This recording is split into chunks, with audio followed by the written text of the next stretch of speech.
These right here are the 3 greatest lenses that I've ever used, period. And I cannot wait to talk about them in this video. So let's jump right in and get right to it.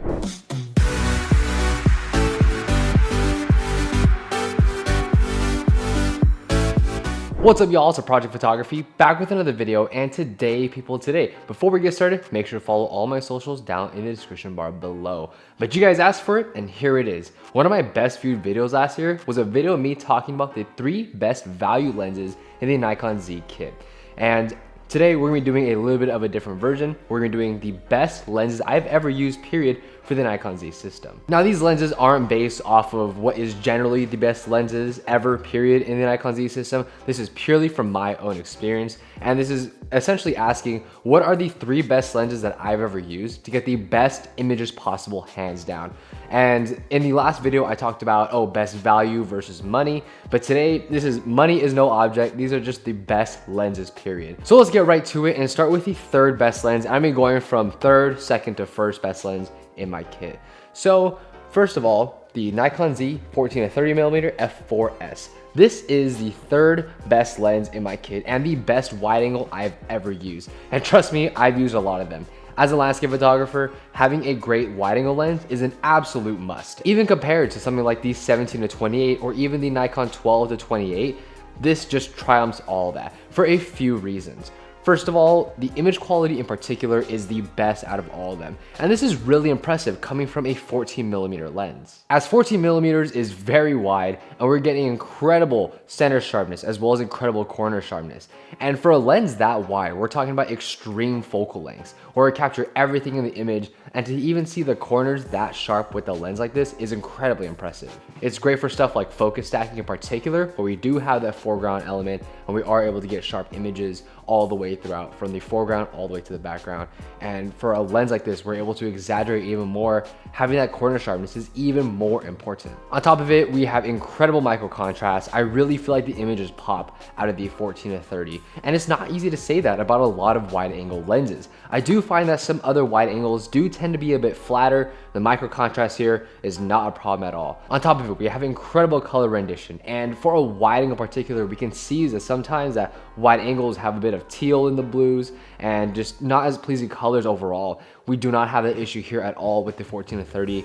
And this is just such an amazing wide angle lens for landscape photography in particular. I mean, honestly, I think this is the best wide angle lens for landscape photography because we have that 82mm filter thread. It just allows us to be so portable, so versatile, but it doesn't sacrifice on image quality. I mean, this lens is just so good that to my trip to Hawaii, I brought this and the 17-28. And now that might seem really redundant, but the 17-28 for me was for astro photography, for content, stuff like that. But this lens is just so good image quality wise that I just couldn't leave it at home.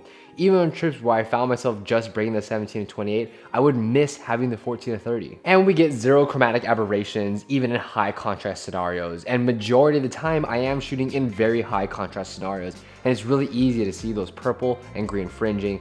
Here, we do not have that issue at all. And it's so impressive for a lens like this in such a small form factor. Lastly, a thing that's so impressive with a lens like this, a 14mm, is that vignetting is quite limited. We don't get that much of an issue with it, and especially if we're shooting at f8 right on a tripod, vignetting won't be as much of an issue. And if we do see vignetting, it's most likely because we're using filters.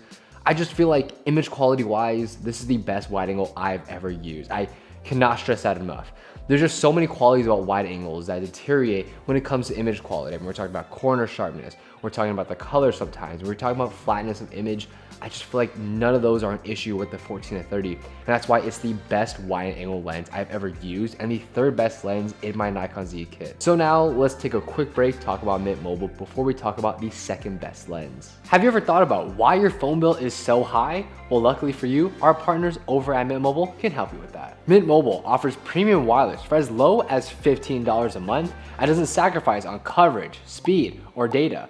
And if you've watched me enough, you'll know that I love to save on camera gear, so why should your phone plan be any different? So scan the QR code on screen or check the link in my description if you're interested. And thankfully, to switch to Mint, it's super easy as it only takes you 15 minutes and you can do it from the comfort of your own home because they're eSIM cards. I've been using Mint for the past couple of months and it's allowed me to stay connected while on shoot, to look at my notes, stream music, and find locations to shoot at. And from now through the end of January, new customers can get any plan for just $15 a month when they purchase 3 months or more. This includes the unlimited plan, which is normally $30 a month. So if you're interested, make sure to scan the QR code on screen or check the link in my description. And thank you again to Mint for partnering with us in today's episode. So now let's get back and talk about the second best lens that I've ever used. So let's dive in and talk about the 24 to 70mm f2.8s. Now this was previously the greatest lens that I've ever used until I picked this up. But honestly, that doesn't mean that this makes it any less of a great lens. Now the 24 to 70 is such an incredible lens for a multitude of reasons. I think the first one is the micro contrast is probably the best on this lens out of any other lens I've used. Even better than the first best lens that I have. A big reason I feel like is that it just stays so true to itself throughout the entire focal range. And the images just pop straight out of camera. They're so beautiful to look at. Every time you capture an image, it's like you're creating a work of art with this lens. And that's just so difficult to say about literally any other lens. I mean, to have images that just pop the way this lens does is just absolutely stunning. On top of it, I think we get a really great image quality throughout the entire focal range, which with 24 to 70s, we've seen that's not necessarily always the case. Sometimes it can falter mid-range or even at the wide angle side of things. I just feel like from 24 to 70, you're getting perfection of a lens. You don't have to feel like it's a stop down or, only shoot at certain focal lengths. Because of the lens performance, we don't get that here at all. The only thing that I would really note, and if I really had to nitpick about this lens, is that there is a little bit of vignetting at 24mm. And I mean, we're talking about 24mm at f2.8, so that's very extreme for this lens in particular. But I'm gonna be honest with you, if I'm shooting 24mm, I'm not really shooting wide open anyways, and I actually don't find it to be that detrimental to the lens itself, but I think that is something to definitely note when looking at a lens like this. But of course, if you're picking up a 24 to 70, you're picking up because of that focal range. We get 24 to 70, we're going from wide to medium telephoto. And I think it's just such a great focal range for so many different niches of photography. This is my main workhorse lens in particular if I'm out on client shoots or doing portraits or doing some other type of shooting where it requires me to be in a professional setting. This is the lens that I'm using all the time. With an f2.8 aperture, we do get very nice bokeh. And with the focus plane, it's not super shallow, so you're not gonna be missing a ton of images. But I do feel like there's a really nice pleasing transition from in focus to out of focus. And I think with a lens like this, you're not buying it for the bokeh in particular, but I think this is just a really nice aspect of this lens. And especially at 70mm, we're getting that medium telephoto type of feel. I feel like it just makes it such an incredible portrait lens for a lot of photographers. We're getting incredibly beautiful rendering of colors, and to me, that's an absolute must and a staple. That paired with the micro contrast just makes this lens such a beautiful lens to use. This is my main workhorse lens, and if I'm bringing out for anything but landscape photography, I'm most likely picking this lens up. But it is not the best lens in my system anymore. That crown goes to the Nikon Z135mm f1.8s Plena. Now, this is just such an interesting lens because I mean, before this lens came out, this was the best lens I've ever used. And to beat this lens, it really had to be something special. And I really think that's where the Plena comes in. First of all, if you want a lens that's gonna blow you away with every single image you take, that is the Plena. And performance for me is just top of the line. I mean, we're talking corner sharpness that's unbelievable, that some lenses even stop down cannot achieve. And this lens can do that wide open at f1.8. That's just simply unheard of. And with the optical design of this lens in particular, it just screams optical perfection. I mean, the sharpness is unbelievable. It's so sharp that not even my Nikon Z6 can handle it. And you know, we're just getting such amazing image quality. Of course, it does not sacrifice on micro contrast or color rendition, but I do think that the 24-70 does have better micro contrast than the Plena. That's the one area I do think the 24-70 is better in. But literally, other than that, the Plena is just absolutely stunning. And I really think that the corner sharpness and performance across all apertures from f1.8 to most of the time I'm shooting at f8 anyways for landscape photography, but f1.8 to f8 is just straight perfection. You don't have to feel like you have to stop down or to get better image quality, unlike other lenses that I've used.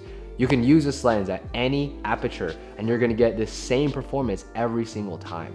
On top of it, like I said, the sharpness is incredible, but we're just getting details that I feel like no other lens can capture. And I love the medium telephoto feel of this lens. It's great for so many different niches. I mainly use it for landscape photography and portraiture in particular, but you can clearly use this for pretty much anything. Now, this isn't a lens that I think a lot of photographers should get. It's a very particular focal length. I mean, 135 is that medium telephoto feel, but to me, I'm replacing the 70-200 with this lens. So I just feel like it covers a lot of those same focal ranges and a lot of the same use cases that you would use a 70-200 for. Now, it is incredibly difficult to get tack sharp images with this lens, and it isn't because the lens is, not sharp at all. That's definitely not the issue. It absolutely has to deal with the photographer's skill. This is not a lens that a beginner should get because it is just difficult to get those tack sharp images. But when you do, they are absolutely out of the park, beautiful, insane. The transition from in focus to out of focus is just simply gorgeous. And for me, I don't normally shoot landscape photography wide open, but I find myself a lot of the time shooting my landscape photography at f1.8. because we're able to get that beautiful transition from the out of focus foreground to the in focus background, and just no other lens can do that. This lens is meant to take portrait style images of whatever it is you're shooting, whether it be people, of landscapes, of other objects. You take it in a portrait style like of way, not just of portraits of people, but in that style of way. And I think if that's the type of lens that you're looking for, the masterpiece lens in your collection to blow everything away, I think this is the lens that a lot of people will find themselves gravitating towards. And to me, it's not just about the performance, because we are getting essentially perfect performance. There's nothing that I can really nitpick about this lens to suggest better performance overall. I mean, incredible sharpness, incredible micro contrast, incredible colors, corner to corner performance that's just unbelievable. But even putting all of that aside, you pick a lens up like this because you feel like you're creating art with every single image. And now you really cannot say that about almost any other lens. That's why the Plena is so special and so unique. It's the exact same feeling that I get when I'm using my 24-70, when I'm using my 14-30. I think that's something we said about all these lenses. It's not necessarily about the optical performance, because the optical performance will be there. They're all insanely beautiful lenses to shoot with. But you really feel like you're creating art with every single one of these lenses. You feel something when you're taking images. And sometimes it's not just about the performance, it's about how you feel when you're taking the photos. As an artist, as a photographer, to me, it's so hard to replicate that feeling with almost any other piece of camera gear that I feel like these lenses do for me. So yeah, guys, what do you guys think about my 3 greatest lenses that I've ever used in the Nikon Z system? What lenses would you categorize as your 3 greatest lenses you've ever used? I want to hear what you guys think down in the comment section down below. Thank you as always for experiencing the world with me today. And yeah, have a good one. Please feel free to rate, comment, subscribe. I'll catch you guys in the next one.